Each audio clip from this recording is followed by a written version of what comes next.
Okay, let's dive deep. We are zeroing in today on a truly powerful, um, really unvarnished piece of source material. Hmm. The 22nd chapter of the book of Ezekiel. This isn't light reading. Get ready, because this chapter doesn't pull any punches. It's direct, intense confrontation, a strong judgment leveled against a city, listing out some seriously heavy accusations. Our mission in this deep dive is to really get into the heart of what this chapter is laying bare, to understand the core issues it raises, and what its incredibly potent message reveals about a society in deep, deep trouble. And the language here is remarkably direct, isn't it? Almost confronting. Yeah. It's framed as a divine address that moves past general statements to list, specific failures, specific sins, often in pretty vivid detail. There's a deliberate lack of ambiguity, I think, about the accusations being made. It really forces the reader, forces you to confront the severity of the charges. So jumping right into the very beginning then, the opening lines just hit you with the primary problem the city's accused of. What is that initial stark indictment? It's called the City of Bloodshed. Right. And accused of defiling herself by making idols. These seem, well, foundational. Absolutely foundational. Shedding blood, which points to violence, murder, injustice leading to death, and then making idols, turning away from the divine, worshipping other things, The text links these two immediately to bringing doom and the end of your years. They aren't just sins, among others. They're presented as the root violations that pollute the entire city and bring about the devastating consequences that follow. Okay. They are an offense against both humanity and the divine order, really, simultaneously. That sets the stage, doesn't it? This sense of deep spiritual and physical contamination. Then, the chapter doesn't stop there. It immediately dives into a detailed list of how this state of doom manifests. Yeah. Through specific actions. Yeah. Let's start by looking at the corruption among the leadership. Yeah. The text specifically calls out the princes of Israel. How are they described? What are they doing with their power? Well, the princes are explicitly accused of using their power to shed blood. Simple as that, almost. But the description gets more intense later on. Right. It speaks of a conspiracy of her princes, painting them like a roaring lion tearing its prey. Wow. Think about that imagery. A powerful predator acting together, actively hunting, and, well, devouring its own people. A roaring lion tearing its prey. I mean, that's not just leadership failure. That's active predatory destruction from the very top. What's the impact of this kind of leadership, according to the text? What's fascinating here, I think, is how the text connects this abuse of power directly to tangible harm. The princes aren't just abstractly corrupt. Their actions lead to very real suffering. The text says they make many widows and take treasures and precious things. This highlights that the corruption of those in power isn't just some moral failing in a vacuum. It creates widespread social devastation and economic ruin for the people they're supposed to protect. Yeah, it sounds like a system designed to exploit, not serve. Exactly. That's a critical link power being weaponized against the people for personal gain.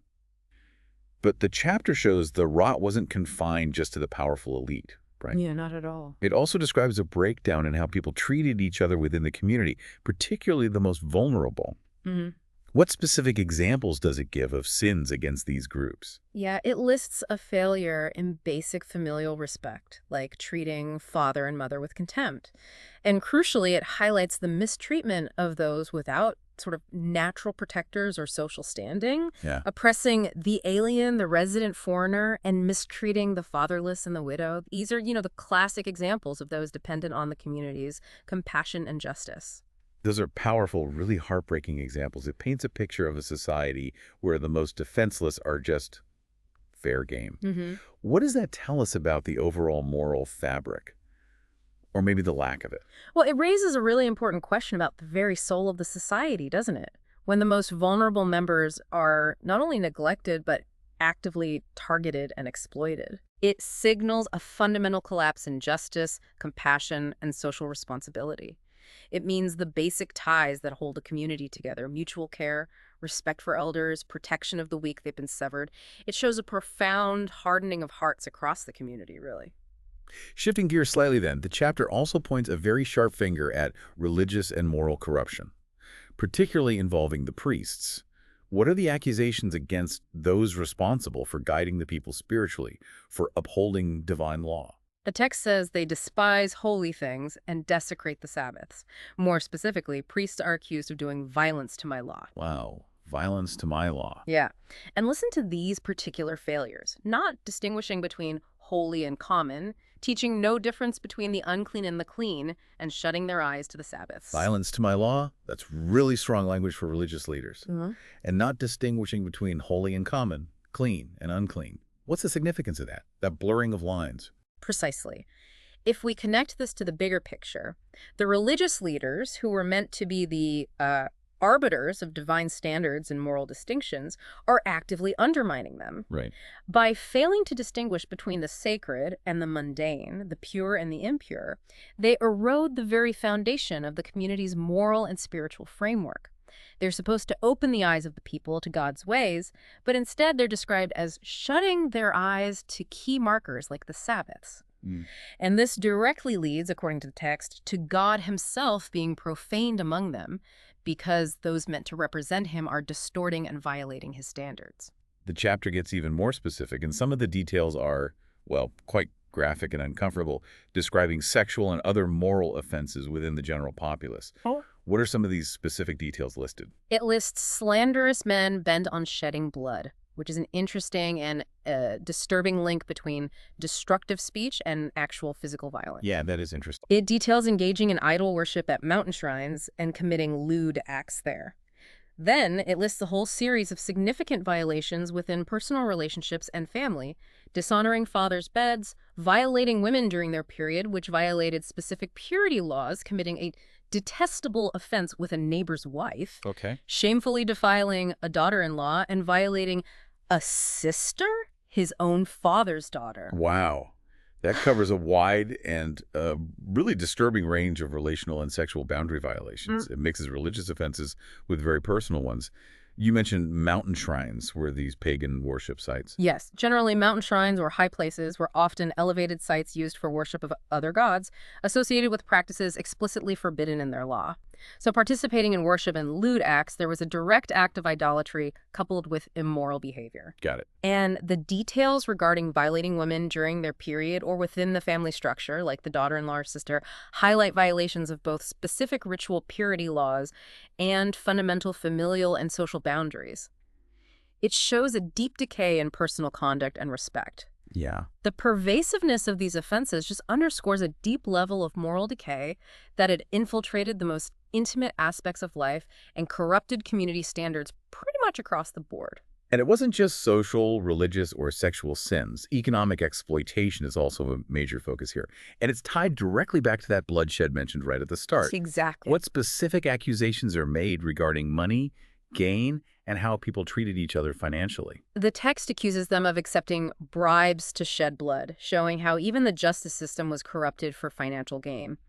It talks about taking usury and excessive interest, basically charging exorbitant interest, often on loans to the poor or needy, Right. and making unjust gain from your neighbors by extortion. Usury and extortion. Those sound like systemic practices, not just, a few bad apples. How does the chapter connect these financial sins to the overall state of the city? Exactly. This isn't just portrayed as individual greed, although that's certainly present. It's shown as a systemic problem where financial transactions themselves become tools of oppression and injustice. The text directly links this economic exploitation to the pervasive violence, bribes to shed blood, and, crucially, to a fundamental turning away from the divine. It says, "And you have forgotten me, declares the sovereign Lord." Okay. This shows that in the worldview of the text, economic injustice isn't just a social issue, it's a spiritual one. It's a sign of having forgotten the God who requires justice and care for the vulnerable. It really highlights how deeply intertwined all these forms of corruption were: financial, social, spiritual, and all leading back somehow to bloodshed. The chapter then expands the scope of corruption even further, showing it wasn't just one or two segments of society. It brings in other officials, the prophets, and even the general people of the land. What are they accused of? Right. The officials are described like wolves tearing their prey, similar to the princes, also shedding blood for unjust gain. Then you have the prophets, who are supposed to speak truth from the divine, Yeah. but instead they whitewash these deeds with false visions and lying divinations, claiming God spoke when he clearly didn't.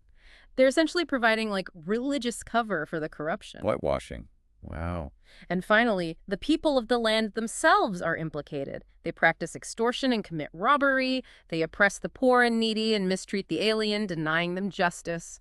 So it's just a comprehensive indictment then, from the highest levels of government and religious authority right down to the everyday actions of the populace. Everyone seems to be participating in or at least enabling this cycle of injustice, exploitation, and violence. What's fascinating here is precisely that picture of comprehensive corruption. It demonstrates that the decay wasn't isolated to a single group or even a single type of sin. It permeated the entire social structure. From the leaders setting that predatory tone, to the religious figures providing false comfort and validation, down to the general population adopting practices of oppression and extortion against their neighbors. Everyone, in their own way, contributed to the pervasive environment of injustice and created the conditions for the bloodshed that characterized the city. It was truly a society-wide failure. Given this picture of a society utterly broken down from within, what are the consequences laid out in the chapter? What does it say will happen to this city as a result of all this? Well, the immediate external consequence mentioned is becoming an object of scorn to the nations, a laughingstock, mocked by those near and far away. Shame and humiliation on a very public stage. Exactly. The internal decay gets exposed externally, leading to a profound loss of reputation and standing among the surrounding nations. The secret sins become public disgrace. And then comes this incredibly powerful and vivid metaphor that dominates the latter part of the chapter, the image of the furnace. It's quite intense. How does the chapter use this imagery to describe God's intended judgment, how God intends to deal with the city? Yeah, it's powerful. The chapter likens the house of Israel, the people of this city, to dross, the impurities left behind when precious metals are refined. It lists copper, tin, iron, and lead, the base metals, alongside the dross of silver. Impurities, waste material, base metals, basically everything but the pure silver. Precisely. And God's intention, as described, is to gather them into Jerusalem, which is referred to explicitly as the furnace. The city itself is the furnace. Yes. He says, using the metaphor of metalworking, as men gather silver, copper, iron, lead, and tin into a furnace to melt it with a fiery blast, so will I gather you in my anger and my wrath and put you inside the city and melt you. Melting them inside the city itself in a fiery wrath. That is incredibly visceral imagery. Yeah. What does that process signify here? Purification. Or something else? It signifies an intense judgment, a period of immense suffering contained within the city walls. Now, while in metalworking, melting is often part of purification, here the emphasis seems to be on the intensity of God's wrath being poured out. Okay. The sheer heat and pressure are meant to bring everything to a head. It's not necessarily presented as purification unto restoration in this immediate context, but more as a process of intense, consuming judgment where the outcome is for them to know that I, the Lord, have poured out my wrath upon you. The experience itself is the lesson, the point. And the consequences even extend beyond the people in the city walls, don't they? They impact the very environment. The chapter mentions a devastating lack of sustenance for the land itself. No rain or showers in the day of wrath. That's right. This connects the divine judgment not just to the social and political spheres, but to the very life-sustaining elements of the land. Drought and lack of water were, profound signs of divine displeasure and brought immense suffering. It reinforces the totality and severity of the consequences, affecting every aspect of existence, their city, their reputation among nations, and their very ability to survive on the land. Here's a part of the chapter that really stands out for its poignant, almost tragic detail. Amidst this description of pervasive decay and impending judgment, the chapter mentions God searching for someone specific within the city. What exactly was God looking for? Yeah, this is a striking moment. The text says, I looked for a man among them who would build up the wall and stand before me in the gap on behalf of the land so I would not have to destroy it. Stand in the gap. Think about that imagery. Someone to repair the defenses of the city, to literally stand in the breach, the opening in the wall where the enemy could enter, and also to intercede, to stand before God as an advocate for the land, asking for mercy. To repair the defenses, to intercede, to stand against the tide of destruction, that's a powerful, vital role. And what was the result of that search? The devastating, simple answer is, but I found none. He looked for one person willing and able to do this, and found not a single one. You found no one. That detail feels incredibly significant, doesn't it? Yeah. What does finding no one willing or able to stand in the gap tell us about the state of this society? What's fascinating and frankly tragic here is the significance of that finding. It suggests that the corruption, the injustice, the moral decay had become so complete, so pervasive, that there was no internal force left capable of resisting it. Hmm. No one with the moral standing or the spiritual capacity to intercede or lead some kind of turnaround. It wasn't just that individuals were sinning, the collective spirit had been broken or perhaps just fully corrupted. Yeah. This collective failure, the absence of even one person to stand against the tide, effectively seals the fate of the city and the land. It highlights the depth of the rot and suggests that when decay is this widespread, the possibility of internal remedy might simply cease to exist.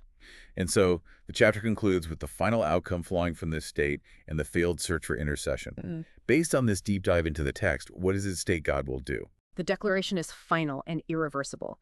God will pour out my wrath on them and consume them with my fiery anger, bringing down on their own heads all they have done, declares the sovereign Lord.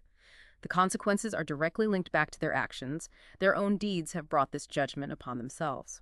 So, in summing up Ezekiel 22, we really see an overwhelming and detailed message, don't we?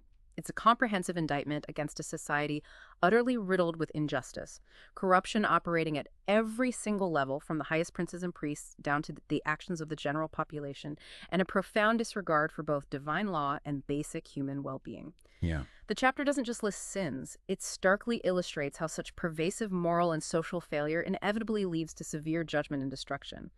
It's a society consuming itself from within and consequently being consumed by divine wrath. Reflecting on the intensity and the sheer graphic detail of these accusations, it's definitely a lot to take in. While this chapter is speaking to a specific ancient city and context, the pattern of decay at diagnoses feels disturbingly, well, universal, unfortunately. Yeah. What aspects of this diagnosis of societal breakdown, the corruption of leaders for personal gain, the oppression of the vulnerable, the perversion of justice, the blurring of moral lines, the systemic nature of sin across society, what aspects do you find resonating or perhaps challenging when you think about it today? It lays out a kind of blueprint for societal collapse that seems to reappear throughout history. And if we connect this back to that really poignant detail, God's search for someone, just one person, to stand in the gap, Right. and the powerful, tragic outcome of finding none, this raises a truly important and perhaps unsettling question for you to consider. What does that picture imply about individual responsibility within a system that seems overwhelmingly corrupt or maybe heading towards destruction? That's a heavy question. And based on the severe collective consequences described in the text, what does it truly take for an individual or maybe a small group to stand against widespread decay? And is it even possible for individual agency to avert a collective fate described in such stark, seemingly inevitable terms? It leaves you pondering the weight of individual action or maybe inaction in the face of systemic failure as presented in this ancient, powerful text.